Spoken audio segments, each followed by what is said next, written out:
नमस्कार सर्वांना. माझ्या चॅनलमध्ये आपलं खूप खूप स्वागत आहे. आज बनवते मी सांबर. ही रेसिपी तर साऊथ इंडियन आहे, पण आपल्या सर्वांनाच हे सांबर आवडतं. सांबर, इडली, डोसा सर्वच आवडतं. तर आज मी बनवते सांबर.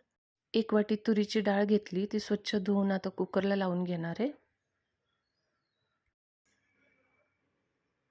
आता कुकरला लावून 3 ते 4 शिट्ट्या काढून घेणार आहे. आता 4 शिट्ट्या झाल्यात. तोपर्यंत चिंच आता भिजत घालणार आहे 10 मिनिटासाठी. भाज्या घेतल्यात आता. शेवग्याच्या शेंगा 3 घेतल्यात, 2 कांदे उभे चिरून घेतले, 2 टोमॅटो बारीक चिरून घेतलेत, थोडीशी गवार घेतली. आणखी तुमच्याकडे काही भाज्या असतील तर तुम्ही टाकू शकताय. आता माझ्याकडे एवढंच होतं म्हणून मी टाकले. तर कुकरच्या डब्यामध्ये ह्या भाज्या टाकून मी थोडंसं पाणी टाकून घेणार आहे आणि एकच शिट्टी काढून घ्यायची आहे. डाळ पण शिजली आणि भाज्या पण शिजल्यात. हे दोन्ही वेगळं वेगळं शिजवून घेतलंय मी. आता मसाला काढून घ्यायचा आहे. एव्हरेस्टचा मसाला घेतलाय मी. मोठे 2 चमचे घेतलेत. 1 चमचा लाल तिखट घेतलाय, हा पण मोठा चमचा आहे. 1 छोटा चमचा हळद घेतली आहे आणि आता हे पाणी टाकून मिक्स करून घ्यायचे.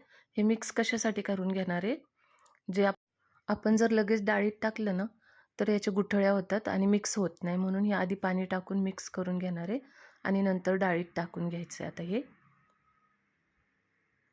आता फोडणी देऊन घ्यायची आहे.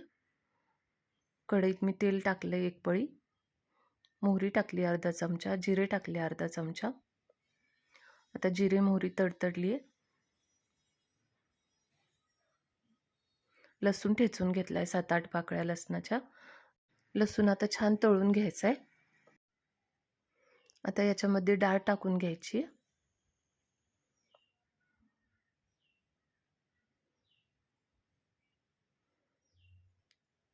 आता आपल्याला जेवढं पातळ पाहिजे सांबर तेवढं पाणी टाकून घ्यायचे आणि भाज्या पण टाकून घ्यायच्यात. मिक्स करून घ्यायचं आहे आता चांगलं. चवीपुरतं मीठ टाकून घ्यायचे.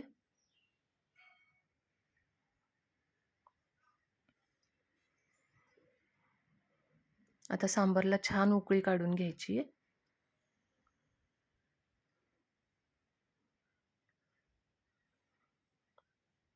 आता चिंच भिजत घातली होती, त्याचा कोळ काढून घेतलाय मी. तो मोठे 3 चमचे टाकून घेणार आहे.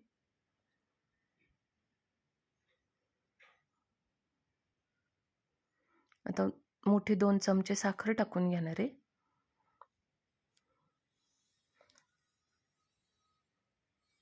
आता आणखी थोडंसं पाणी टाकून घेतलंय मी आणि 5 मिनिटासाठी आता उकळून घ्यायचं हे. आता वरून फोडणी द्यायची आहे. 1 पळी तेल घेतलंय, अर्धा चमचा मोहरी, अर्धा चमचा जिरे टाकलेत, कढीपत्ता टाकून घेणार आहे.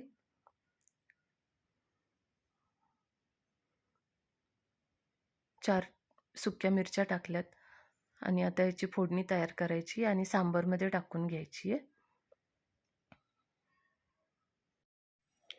ह्या पद्धतीने जर तुम्ही सांबर केलं ना, तर कधीच तुम्ही बाहेरचं सांबर खाणार नाही. हॉटेलचं पण नाही आणि कोणाचंच सांबर तुम्हाला आवडणार नाही. इतकी छान टेस्ट येते हे सांबरला. आता 2 मिनिटं उकळत ठेवायचं आहे आणि गॅस बंद करायचा आहे. तयार आहे आपलं सांबर.